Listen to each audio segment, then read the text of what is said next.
Okay, if you want a title, you can call this A Truly Great Christmas. That's where we're going to go. A Truly Great Christmas. Because today is the first Sunday of Advent. Because Advent's 4 Sundays leading up to Christmas. Today is the first one.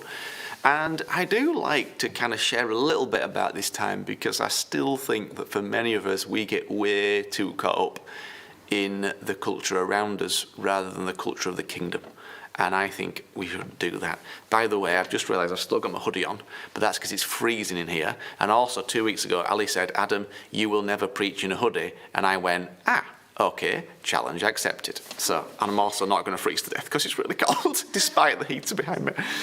But let's go into these words. Okay, these are words that... So, first of all, this is what I want to do. I want to take what Paul shared last week, which for me was just wonderfully dynamite in a good way. I want to take that and kind of speak about that a little bit, and then morph into Advent and Christmas and how that might affect things. So, Paul mentioned these words. Let's see how many of these words you might be able to identify with. Dislocated, disjointed, disquieted, depressed, disturbed, disconnected, dead.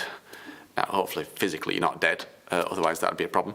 But, and he said this was what was happening during this time, and the pressure of this present time was causing all sorts of feelings and grief within us and bringing out all sorts of thoughts. And I thought, what do all those D words mean? Listen, dislocated, moved from its proper position or place.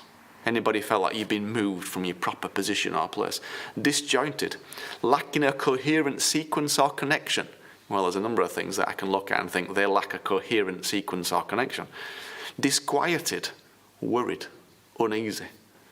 Depressed, a state of unhappiness or despondency, or even verging on kind of clinical depression. Disturbed, having had the normal pattern or functioning disrupted. Well, I think nearly everybody's had their normal pattern or functioning disrupted in some way, shape or form. Disconnected, having had a connection broken or lacking connection with reality. Dead, no longer alive, or having lost sensation, numb. Well, I don't know about you, but I can identify with all those words in different ways. Have I felt moved from my proper position or place? Yes, in some ways I have. There are some things that my heart wants to do that it's more difficult to do, or more challenging to do, or different to do. Have I sensed there's been a lack of coherent sequence or connection? Well, in some of the things that have been spoken and said and decreed, it doesn't seem to me there's much coherence in some of it. Have I felt sometimes worried or uneasy? Yeah, not particularly for me, but certainly for other people. I've felt very worried about a number of people. And I don't just mean people in our family, I mean in our world. Have I felt worried or uneasy for them? Yes, I have, deeply. Depressed, I don't think I've been depressed, but certainly I've had times of feeling quite down. Have I had the normal pattern disturbed, the normal pattern of functioning disrupted? Well, yeah, to some degree, life's different. It has for all of us. Haven't had a connection broken? Well, that physical connection, like I say, there's some of you I've not seen in the flesh since March. That grieves me, pains me, hurts me. I don't feel connected in the same way. I don't like it. Dead, well, I'm fully alive, and I'm pleased to say that my spirit's probably more alive. That's one thing that I do know. My spirit is actually more alive. That's one of the great things for me through lockdown. But have I felt a bit numb at times? Yeah, as I've gone through the grief, as I've processed it, yeah, I've felt a bit numb at times. I've felt like that. And if I've felt like that, I'm sure you have felt like that to some degree or another. And as Paul was sharing, he said this: in order that the above doesn't happen, we have to come to terms with where we are and what's happening inside of us and how that may be playing out around us. Which means that if some or all of those D words are happening, perhaps we're not quite aware of what is happening on the inside of us and how that is playing out around us. So I have felt all those things, but I've also been able to process what's going on in me and therefore come out of those things. So it's not really an issue that you feel those things in that sense, but the issue is, what are you doing about those things? How are you perceiving those things? Who are you sharing with about those things, so that you can come out of those things? Because you're not meant to stay in those places. And in Luke 22, Jesus is in the Garden of Gethsemane. And the picture is of olives being pressed. That's what Gethsemane means, a place of pressing. So Jesus went through the greatest, most tense pressing ever experienced by any human on the face of the earth. We know that. He went through the greatest, most intense pressing ever experienced by any human being on the face of the earth. And sadly, all of those who follow him had to go through the Garden of Gethsemane with him. There were no shortcuts. Now, this is what most people have not grasped. I have taught for many months about a new era and a new glory and God breaking through in new ways. But the part that perhaps people have not quite grasped yet is that to see a new level of glory, you have to undergo a different level of Gethsemane. So in order to see greater glory, you've got to go through a deeper Gethsemane, a deeper pressing. You don't get to see God do new things by doing the same things you did before. So if all through lockdown you're just doing all the things you used to do, then you will get the relationship with God you used to have. Because your relationship with God, your intimacy with God, actually your relationship and intimacy with anybody doesn't change if you don't make a change. So if I continue to just talk to somebody about the weather, and that's all I talk to them about, and I never share any depth, and I never ask them about any depth, we'll never go beyond the weather. We'll never go to a greater depth together. Well, Jesus is somebody you have a relationship with. So the depth with which you share with him determines the depth of relationship you have with him. It also determines, I believe, the depth of glory you see. And when I talk about glory, I'm not talking about Old Testament glory. I'm talking about glory as Jesus defined it in the story of Lazarus, when Lazarus was in the tomb and he was dead. And they're all going, no, we can't roll back the stone because he's going to stink. And Jesus says, if you believe, you will see the glory of God. The glory of God is a dead man walking. That's what Jesus described glory as, a dead man coming out of a tomb. Somebody being restored, somebody being healed, somebody who was literally physically dead, but of course it's a picture of our internal lives, parts of us that are dead to Jesus, dead to life, the pain, the trauma, the difficulty. That comes alive again and walks out of the tomb, and then we have to take the bandages off. It's a whole other teaching that I've taught many times, but that's what I mean when I talk about glory. You see, if you want to see more of the glory of God, you have to be willing to experience more of the Gethsemane of God. Glory and Gethsemane are linked together. And I don't mean you go looking for it, okay? Because you don't need to go looking for pressing. You don't need to go looking for it. It will find you no matter what. The issue is we've got to wake up to it and be awake to it. Think about Jesus. It's no coincidence that the greatest pressing he experienced came before his moment of greatest glory when he was raised from the dead. That's not a coincidence. That is a pattern for you and for me. Greater resurrection, greater life generally comes from greater pressing. So in one sense I go, well, what an exciting time then. Because we've all been pressed. Paul has said it, it's been a vortex, lots pressed into a small space of time, an incredible opportunity to go deep with Jesus. For months now we've been praying for light, asking for Jesus to shine his light in our hearts, that we might see the places where he doesn't rule and reign, and invite him into those places.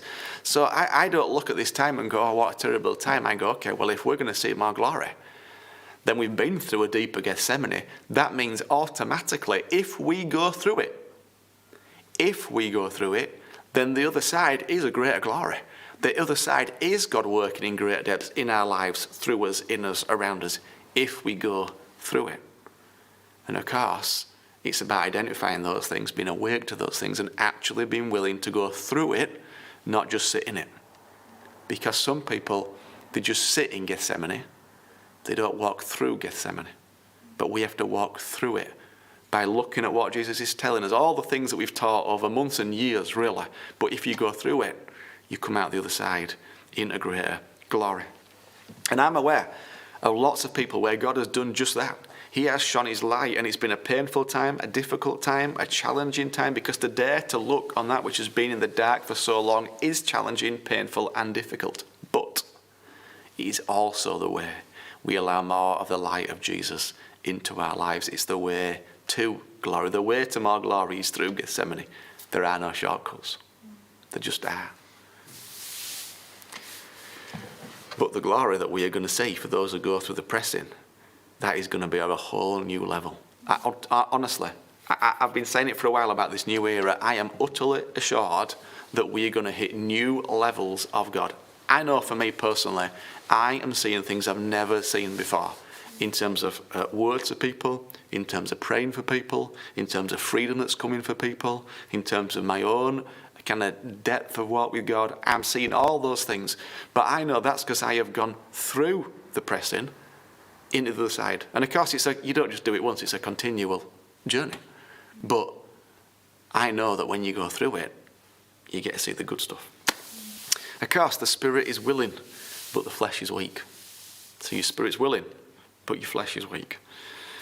And for the disciples in the Garden of Gethsemane that day, they'd experienced a deceit, a betrayal, a darkness that was way beyond their comprehension. And I think for a lot of us, a lot of what's going on is actually beyond our comprehension. We can't quite understand what's going on. And we can read and we can watch and we can do all this and we can try and logic and reason it out, but it seems difficult to understand it. And I think that's because it's not just a logical thing that's going on, there is a spiritual thing that's going on as well, which is why listening to the voice of the prophets is so important at this time. It's not just about trying to work out what's going on a national level, a governmental level, what's going on at a scientific level. Okay, well, you can try and do all that, and that may well be helpful, but ultimately, what you really need to know at this time is what is God saying at this time, and what is God asking us to do at this time. Because you can have all the understanding you want, but if you don't understand it from God's perspective, well, you're really no different from anybody else in the world. It's why learn to listen to the prophetic voice that comes is really, really, really, we need that now more than ever. And of course, we're not used to quite listening to it, perhaps as much as we have been doing. And sometimes it comes across as new to us or difficult, or we don't always get it. But as I've said before, when you hear a prophetic voice, you've got to go, okay, which bits of it can I deal with right now? If there are bits I can't deal with it, I'm just going to leave them for now, because for somebody else they can deal with that. So that's what we've got to do. We've got to learn to discern really, really well. So yeah, the disciples, it had been a beautiful day. Suddenly it was night, and adjusting to the darkness so we can see always takes some time. You don't come out of a dark room into a bright sunshine being able to see. You're kind of like, and it takes some people longer to adjust than others. So we've got to have lots of grace at this moment in time for people, or those around us. All sorts of people are moving at different rates. I've described it to a few people. It's like going on a walk. So imagine the whole church family, even all your friends, were going on a walk, a hike, 10 kilometres, say. Well, you all set off at the same time, but on a walk, you end up getting kind of spread out. Okay, so there's some people at the front, some people in the middle, some people are straggling. And the trick, if you're leading a walk like that, is to try and keep all the people on the same walk, knowing that people will walk at a different pace. That's okay that people are walking at different paces. The important thing is, are we all heading on the same walk? The pace is not the issue. The issue is, are we heading on the same walk? So don't worry if you go, well, they seem to be further ahead than me. That's okay, but are we on the same journey towards seeing more of the glory of God? That's the important question. But Paul shared last week there are a number of ways we can react. So he shared all these ways. Okay, sleep, hiding from reality, statements of good intent, taking up arms, mourning and lamenting, forsaking the action of quitting, feeling exposed and vulnerable, wanting to move forward but weighed down by the pain. And I don't know about you, but as he shared all these things with me, I kind of went tick on nearly them all. And in fact, I used last Sunday night, I came down and I wrote each one of them out in my journal. So I wrote all my normal stuff in my journal, and I went, right, sleep, how have I done that? Statements of good intent, have I made any of those? Taking up arms, how did I want to... is there any ways, any people, anybody that I want to kind of lash out? And I went through each and every one of them and go, okay, yeah. And I understood. I've reacted and responded in all these different ways. And then I brought them to Jesus and I told him about them, and then I shared them as well. But this is what I do. This is how I get through these things. I actually go, okay, all of these things, how have I done it? What have I done? Bring them to Jesus, share them with somebody else. And then I know, okay, I'm aware of that now. I don't need to react like that, and I can go through Gethsemane into something different. I suppose the question is whether you've done that. Have you taken any time to share with him how you were feeling? Have you thought about whether you've reacted in those ways? Have you invited him into all that you are sensing? Because it's really important that we do. That's how you get through Gethsemane into glory. You actually take the time to do it, and you go through it line by line, and you just ask him, and he shows you. Now, what has all this got to do with Advent, you are maybe perhaps asking? Well, first of all, we know this Christmas is going to be different. Okay, it's going to be different. But Christmas is about Emmanuel, God with us. It's about the Christ coming as a baby, being born on the earth so he might be born in us. So Advent is the run-up to Christmas, and it's about expectancy, it's about hope of the arrival of Jesus. But not as a baby, but to come in the here and now, in a real way, into the reality of where we find ourselves. So Meister Eckhart, a 12th century mystic and theologian, said this: Jesus, what good is it if he came all those years ago if he doesn't continue to come now? Jesus, what good is it if he came all those years ago if he doesn't continue to come now? So, this year's going to be different in all sorts of ways. We're having to ask questions that we've never had to ask before, make choices we've never had to make before with all the various restrictions and all that sort of stuff. We've never had to think, okay, how do I react to this? How do I respond to this? But there are some deeper questions I want you to think about rather than which two people you're going to form a bubble with and all that sort of stuff. Let's ask this question. What does it mean to have a good Christmas? What does it mean for Christmas to be a success? You see, I really want you to think about this question. And I've got an answer that I'm going to share with you in a minute that I think we should be focusing and revolving Christmas around. But I think we need to ponder it, because how you answer it determines where you put your energy over the next few weeks. Because really, it's a time and a season, and we get so sucked into our culture and all of it that we don't often think about what it might mean for it to be good, what it might mean for it to be a success. But I think we've got an incredible moment this year because we're thinking about things we've never thought about, thinking in more depth than we've never thought about. Let's think truly deeply about this time and ask some proper deep questions about it. Because I know how we answer that question, because I know what I want it to be all about. Christmas is about Christ being born into the world, and our celebration of Christmas is about Christ being born into our world. So a true Christmas is a time when Christ is born anew into our lives. So for me, that is a good Christmas. I'll have had a good Christmas if Christ is born anew into my life and the lives of those around me. For me, that's above everything else. Has Christ been born in a fresh way in me? So when I think about Christmas, when I think about Christmas Day, when I think about Christmas events, when I think about who I might be with, that is what I'm thinking about.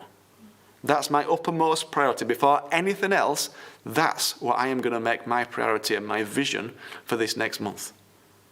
How can Christ be born in me and you and in others and you? And what does that look like for me to do that? And perhaps in Advent, in these next 4 weeks, as we ponder that, it's also a time to allow Emmanuel, who is truly present with us, into some of those things. What you do not want to do is enter next year carrying the weight of this year. You do not want to enter next year carrying the weight of all those D words. And you don't need to, if you're willing to process it as best you can. Now, Mark chapter 13, verses 32 to 37.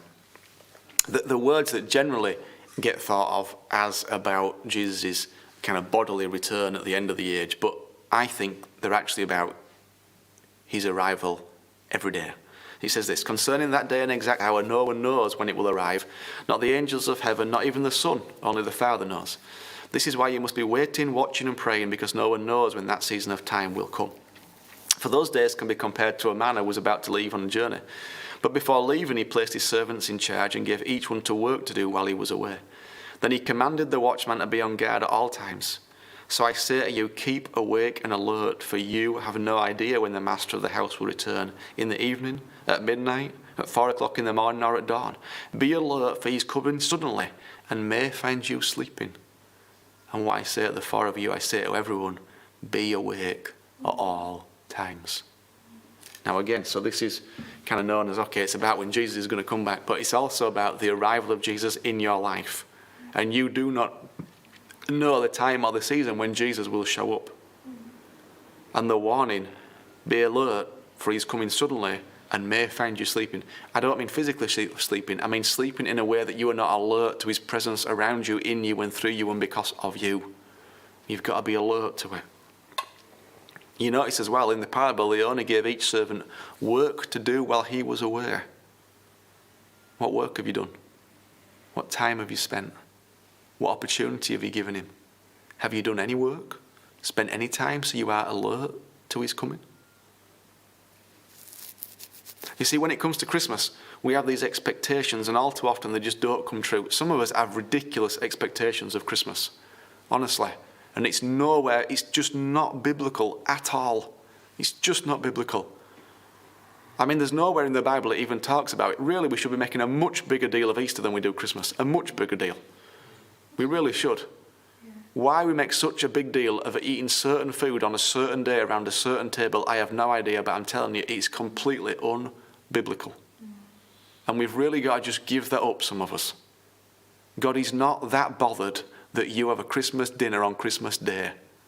All right? He wasn't born on December 25th. All right? That's a pagan festival that the Romans decided when Christianity became the state religion. They wanted to get rid of the pagan religion, so they did it on December 25th. That's why Christmas Day is Christmas Day. Nothing to do with when Jesus was born. He was probably born in October sometime. So have Christmas dinner in October. Celebrate it properly. But seriously, we've got to go, okay, if we're going to enter a new glory, we've got to become proper kingdom people. And proper kingdom people recognise proper kingdom things. And those things, I'm not saying they're bad, but they're really not core kingdom values. Of course, being together, sharing together, eating together, they're kingdom values. But having to share a specific thing on a specific day, they're not kingdom things as far as I can see. So when it comes to Christmas, we have all these expectations, many of us. Often they don't come true. Often we look back on Christmas and for some reason we build it up into this amazing thing. All of our culture, not much of what Jesus says about it, because Jesus is bothered about him being born in you and you. There you go. Have that as your expectation. Build that for what you believe about Christmas. Because you will never be disappointed. If you want Jesus to be born afresh in you, the Christ child to be born in you in a new way, you will never be left disappointed. Everything else can disappoint. Perhaps the point of Advent is we would dare to rediscover our ability to be surprised. Dare to discover our ability to be touched by Jesus in a new way. Sometimes, and again, the fact that it has to be different, I think is quite good. Because you get used to going to this service, you get used to going to that service, you get used to going to this person's house. Okay, well, it's going to have to be different then. But maybe we need to come afresh and go, Jesus, I want to encounter you afresh. And maybe the fact that it's different will help us find some freshness, if you like, in him and through him.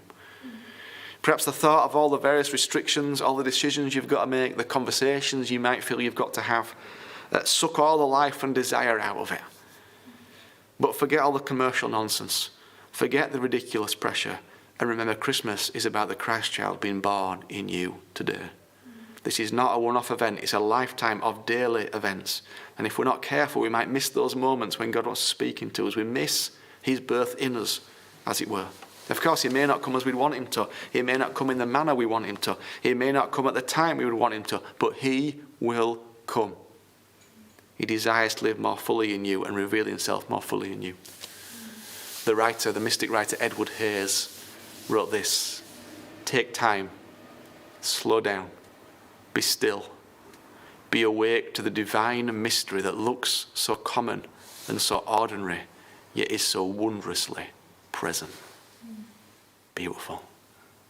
The divine mystery that looks so common and so ordinary, yet is so wondrously present. Perhaps you are feeling deeply disappointed right now. Perhaps many of those D words I started with, you feel like they're a reality.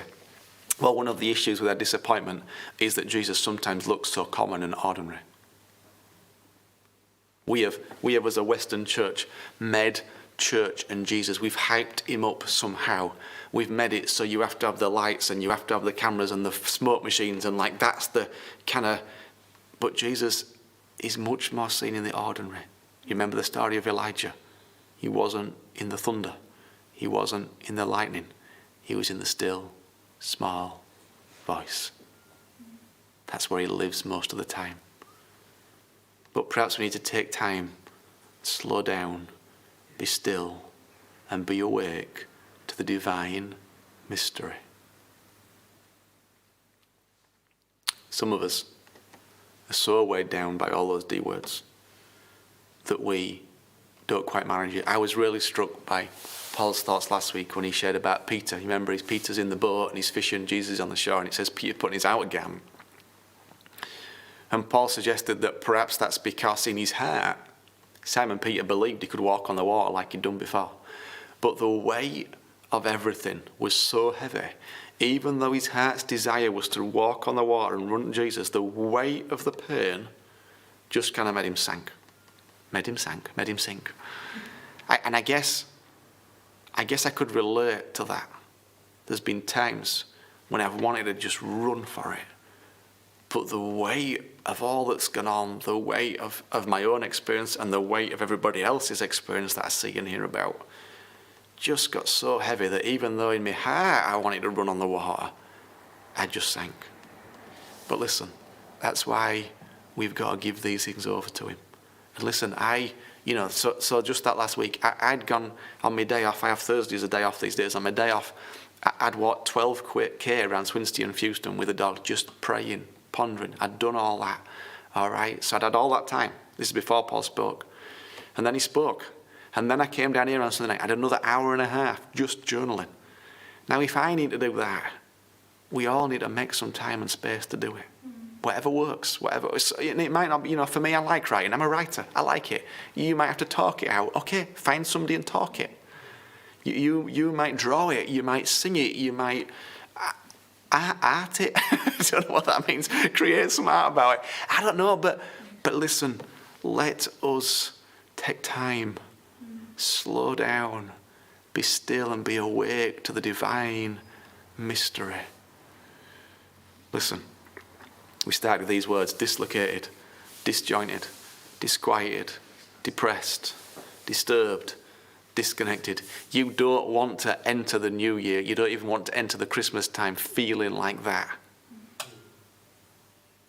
And as we try and enter Advent, as we try and navigate through this unique Advent and Christmas time, I want you to really think about what a good Christmas would mean for you. I know, like, people in my family are already saying, can we talk about it? Can we try and work some things out? Okay, yeah. But I know in the back of my mind what a good Christmas means and what's important to me, which takes a ton of pressure off. It's the beautiful thing. It takes a ton of pressure off. Because why don't we organise our time, energy and finances around that goal? Around the goal of making sure we give time and space for Jesus to arrive anew. Can I suggest that biblically a truly great Christmas has nothing to do with gathering lots of people together? It has nothing to do with giving and receiving gifts. It has nothing to do with having a particular meal on a particular day, and it has nothing to do with trees and decorations. Now, those things are all good and wonderful and enjoyable. Enjoy them all. But none of them, not even all of them, with all the people you want in that room, with the perfect meal, the perfect gift, none of it can make a truly great Christmas unless Christ is born anew and afresh in us and those around us. So I want you to really think, okay, how will you choose to measure Christmas this year? Take a moment to go, this is what a good Christmas means, and then put all your time, all your energy, all your resources into hitting that one goal. And if you choose for Christ to come afresh in you and those around you, you cannot be disappointed this year. And that sounds like a beautiful place to be. Amen? Amen. It's just so wonderful because it just takes all the pressure off. I'm not fussed whether somebody invites me, don't invite me, whatever. Not bothered. I'm just bothered that Christ will be born afresh in me and those around me. And I think that's what God's most bothered about as well. Amen.